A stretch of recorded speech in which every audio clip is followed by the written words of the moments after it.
Eu tenho a imensa satisfação de, no projeto Memória da Faculdade de Direito da USP, com a Fundação Arcadas, receber hoje para uma entrevista, para fazer o registro do testemunho, da sua importante vivência aqui na Faculdade de Direito, com muita alegria, nossa querida professora Eunice Aparecida de Jesus Prudente, professora de Teoria Geral do Estado, hoje professora sênior, e que tem uma vasta folha de serviços para a faculdade, para o ensino jurídico, e vai nos dar a alegria dessa conversa no dia de hoje.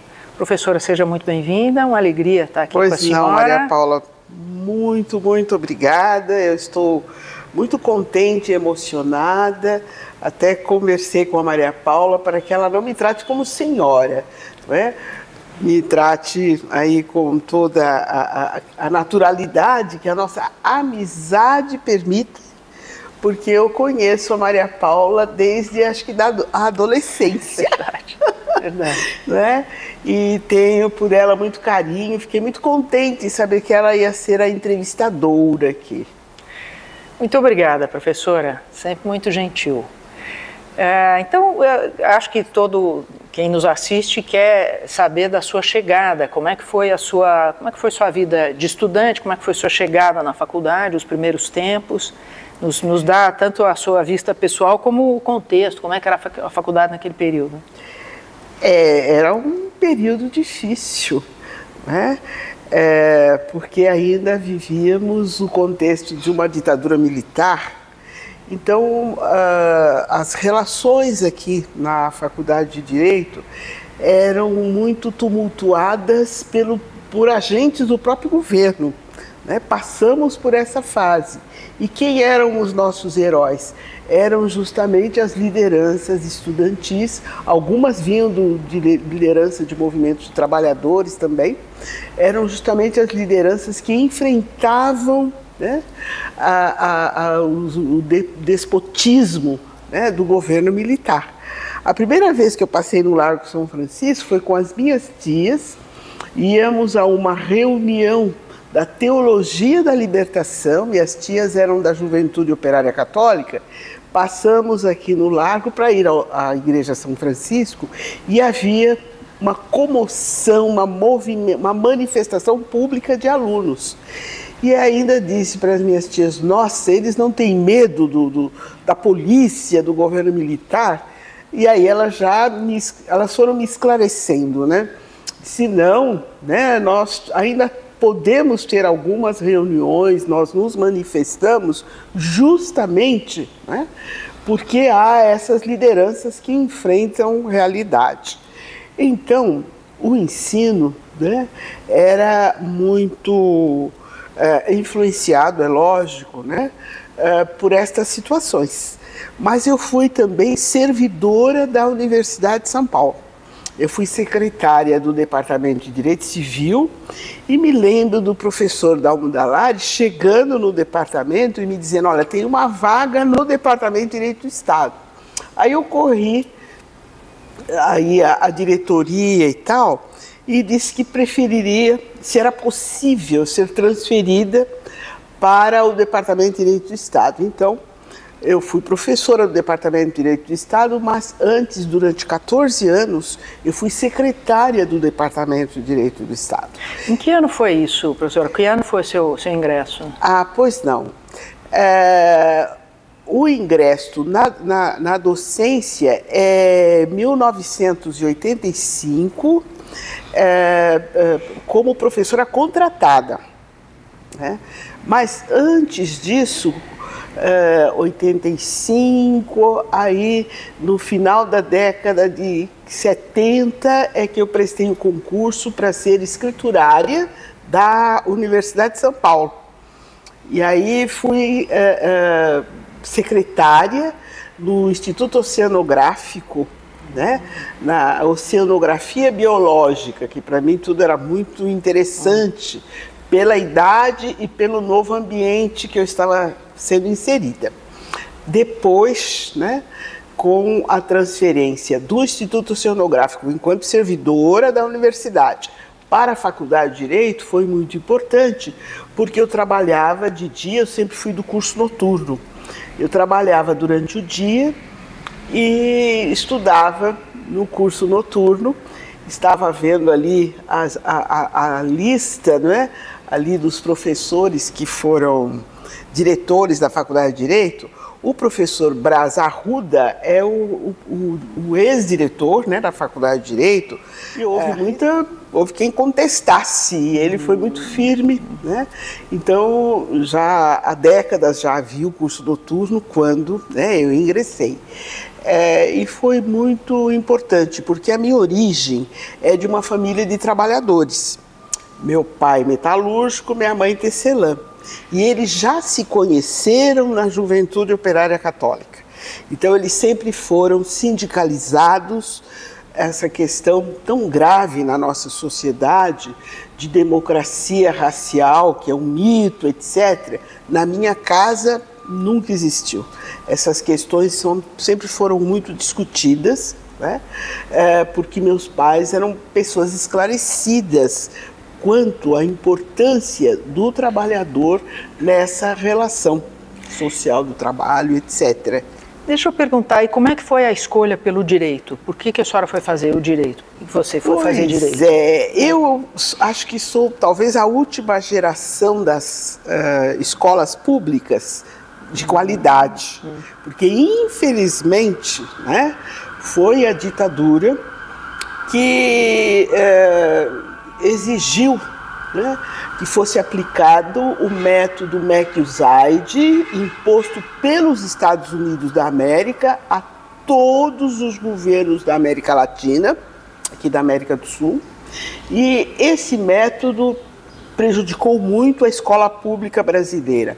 Ela já foi de boa qualidade, tanto que quando eu prestei vestibular, eu passei no curso de Direito e História, que eram duas áreas que eu, né, já gostava, me interessava, e na escola pública, no hoje chamado ensino médio, já se incentivava os alunos para a Universidade de São Paulo. Haviam poucas universidades privadas, mas principalmente a Universidade de São Paulo havia esse incentivo. Então, ao ser aprovada em História e Direito, e naquela época se podia fazer, né, duas graduações ao mesmo tempo, eu fiquei matriculada nas duas escolas e durante 3 anos fiz o curso de História à tarde e o curso de Direito à noite. Foi quando eu comecei a trabalhar, etc. Aí eu tive que fazer uma opção e pensei muito, né? Então, havia, né, um glamour em torno do curso de Direito, com a possibilidade de se fazer justiça, de se estar trabalhando, atuando pela justiça.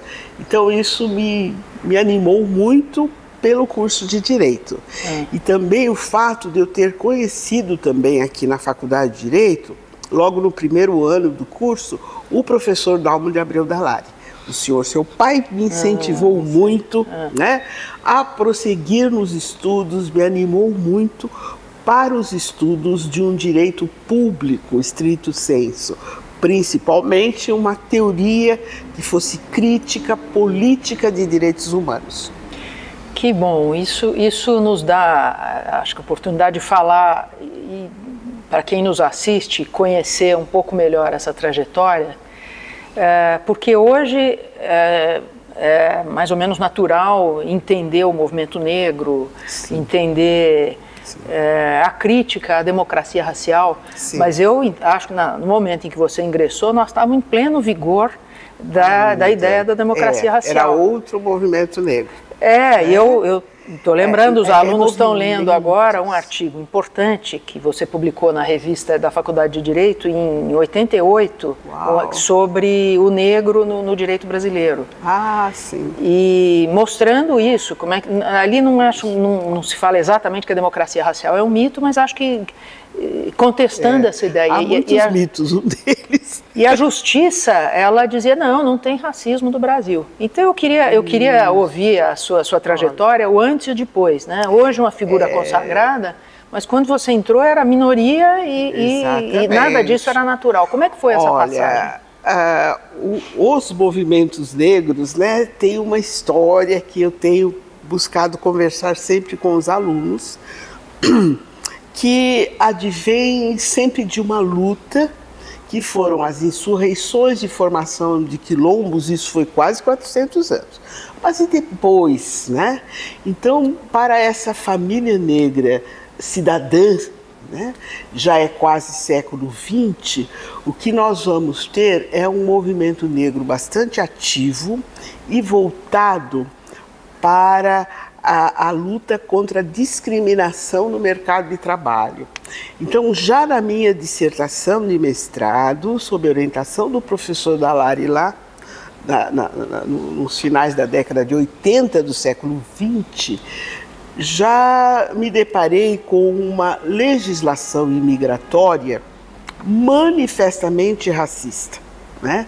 Então, na época monárquica, expressamente se dizia, né, que o Brasil precisava de gentes brancas, né, nessa imigração que veio da Europa.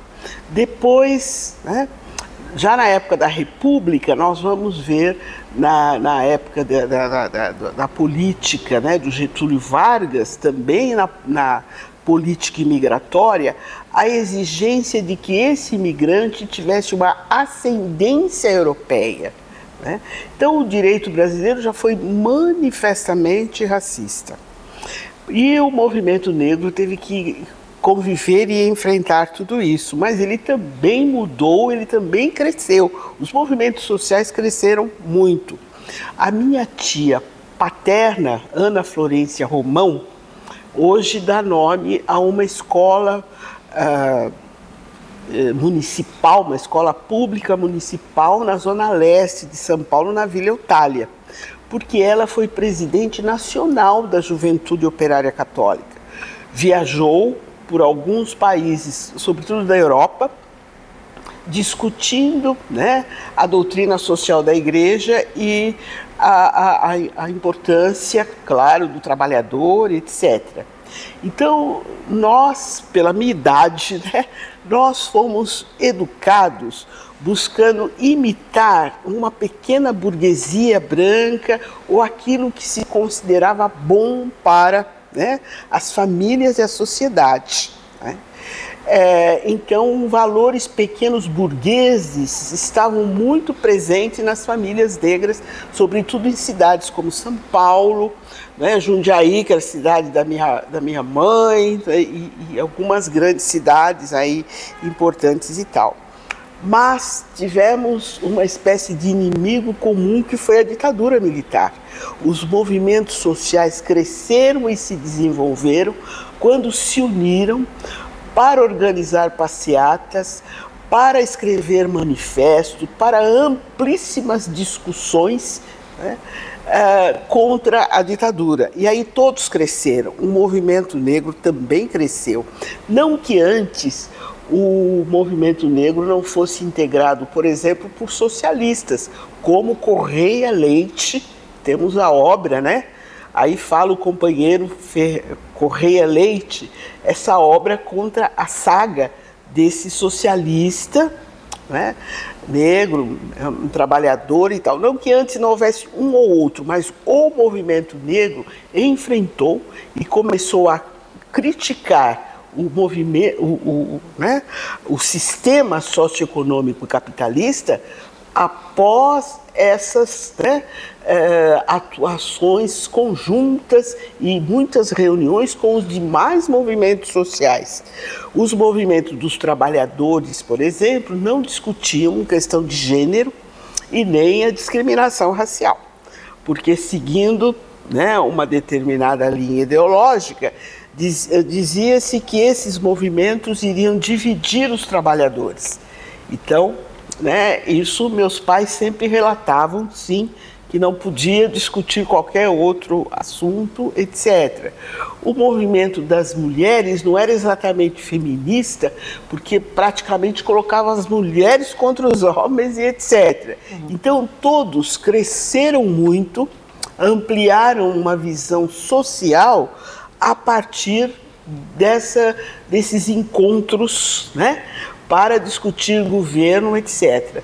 Então, hoje nós temos, por exemplo, o Movimento Negro Unificado, presente em quase todas as cidades brasileiras, mas ele carrega uma bandeira, né, já expressando os negros brasileiros como na classe dos trabalhadores e com uma visão, né, crítica sobre o sistema socioeconômico adotado, né? E também nós vamos encontrar, mais na atualidade, uma intelectualidade negra no movimento negro.